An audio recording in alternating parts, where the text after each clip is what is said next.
कहानी है रवि की। एक बेरोजगार लड़का जिसके पास न नौकरी थी न जायदाद, बस एक सपना था, खुद का कुछ करने का। रवि कहीं जगह इंटरव्यू देने जाता है, पर कहीं भी उसे काम नहीं मिलता। एक दिन एक वीडियो देखता है, how to start a small village business.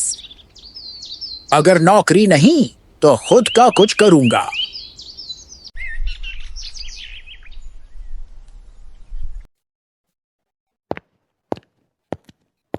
पापा, मैं अपना खुद का ऑनलाइन बिजनेस शुरू करना चाहता हूँ। तेरे जैसे लड़के नौकरी भी नहीं ढूंढ सकते, बिजनेस क्या खाक करेंगे।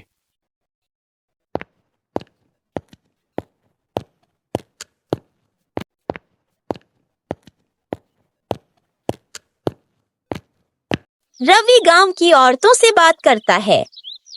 चाची, मैंने सुना है कि आप लोग अचार और पापड़ बहुत अच्छा बनाते हो। क्या मैं थोड़ा टेस्ट कर सकता हूँ?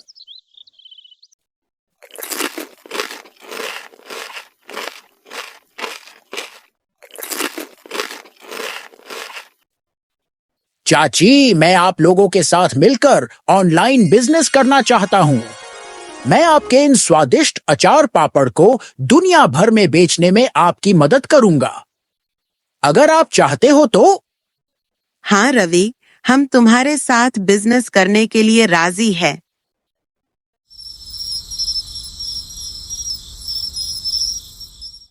वो मोबाइल से फोटो खींचता है, वेबसाइट बनाता है, grambazaar.in।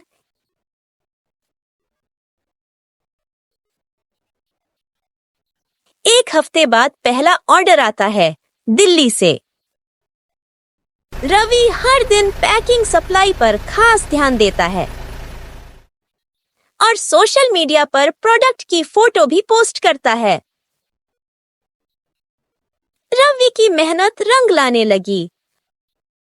उसका एक छोटा सा ऑनलाइन बिजनेस अब पूरे भारत में पहुंच चुका था और अब ग्राम बाजार एक ऑनलाइन स्टोर नहीं, एक ब्रांड बन चुका था। रवि के दो दोस्त संजय और विकास, जो उसके बेरोजगार होने पर उसे ताना मारा करते थे, उन दोनों की भी नौकरी जा चुकी थी। उन्हें पता चलता है कि रवि अब एक बहुत बड़ा बिजनेसमैन बन चुका है, इसलिए वह रवि के पास नौकरी मांगने के लिए जाते हैं। रवि, हमें माफ करना, हमने तुम्हारा मजाक उड़ाया था। रवि, हम दोनों की नौकरी चली गई है। हमें नौकरी की सख्त गरज है। क्या तुम हमें नौकरी दे सकते हो? कोई बात नहीं दोस्तों, आओ मैं तुम्हें काम समझाता हूँ। दोस्तों, हमारी कंपनी ग्राम बाजार पूरे भारत में अचार पापड़ बेचने वाली नंबर 1 कंपनी है। रवि उन दोनों को भी नौकरी पर रख लेता है और उन्हें अपने बिजनेस के बारे में सब बताता है और उन्हें सब सिखाता भी है। संजय सब सीख रहा था, पर उसके दिमाग में कुछ और ही चल रहा है। हाँ ठीक है, मैं परसों ही लखनऊ आ रहा हूँ। रवि को कुछ दिनों के लिए अपने बिजनेस के काम की वजह से दूसरे राज्य में जाना पड़ता है। उसके गैर हाजिरी में वह अपना बिजनेस संजय और विकास को संभालने देता है। संजय, मैं कुछ दिनों के लिए लखनऊ के मैन्युफैक्चरिंग प्लांट में जा रहा हूँ। वहां पर कुछ प्रॉब्लम हो गई है, तब तक तुम यहाँ का सब काम संभाल लेना।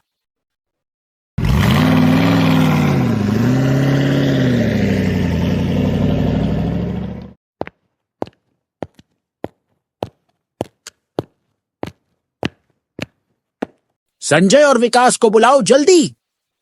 सर, संजय और विकास दोनों ने ही नौकरी छोड़ दी है। क्या संजय और विकास ने नौकरी छोड़ दी? पर क्यों, क्या हुआ? जब रवि वापस लौटता है, तब उसे पता चलता है कि संजय और विकास नौकरी छोड़ चुके। तभी उसका मैनेजर आता है और उसे बताता है कि मार्केट में एक नया कॉम्पिटिटर आया है, जो कि उनके बिजनेस को बहुत नुकसान पहुंचा रहा है और उसे उस कॉम्पिटिटर की ऑनलाइन वेबसाइट भी दिखता है। रवि हैरान हो जाता है कि वो वेबसाइट उसकी वेबसाइट जैसी ही है।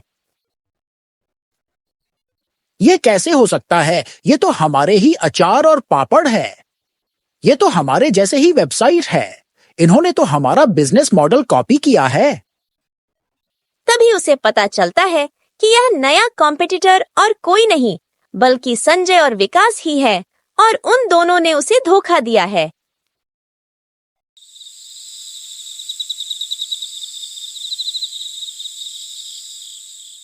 एक दिन रवि अपने घर पर परेशान बैठा हुआ था। तभी उसकी माँ आती है। क्या हुआ रवि? कई दिनों से देख रही हूँ कि तू बहुत परेशान रहता है। क्या करूं, कुछ समझ में नहीं आ रहा। संजय और विकास तो अपने अचार और पापड़ एकदम सस्ते दाम में बेच रहे हैं। ऐसे तो मुझे बहुत नुकसान हो रहा है, पर मैं उनकी तरह अचार और पापड़ की क्वालिटी और लोगों के स्वास्थ्य से खेल नहीं सकता। अगर सपना सच्चा है तो एक बार गिरने से टूटना नहीं चाहिए बेटा। हाँ मां, तुमने सही कहा। मैं अपने सपने को ऐसे टूटने नहीं दूंगा।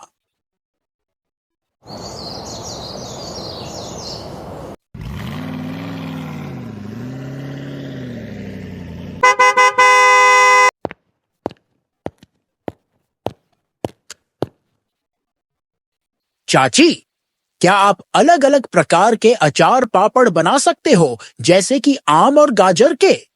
हाँ रवि, हम अलग अलग प्रकार के अचार पापड़ भी बना सकते हैं। रवि फिर से उठता है और अब वह एक नई बिजनेस स्ट्रेटजी बनाता है, जिसमें वह अपने गांव की महिलाओं से मिलता है और उन्हें नए नए प्रकार के अचार और पापड़ बनाने को कहता है और उन अचार पापड़ को अपने वेबसाइट पर लॉन्च करता है और उनके अच्छे से मार्केटिंग भी करता है। लोगों को वह अचार पापड़ बहुत ही ज्यादा पसंद आते हैं। रवि की कंपनी एक और बार पूरे भारत में अचार पापड़ के बिजनेस में नंबर 1 बन चुकी थी और वहीं दूसरी तरफ संजय और विकास की कंपनी बंद हो चुकी थी। रवि अपनी माँ को धन्यवाद कहता है, क्योंकि जब वह हार चुका था तभी उसकी माँ ही थी जो उसके साथ खड़ी थी। मुझे तुझ पर गर्व है बेटा।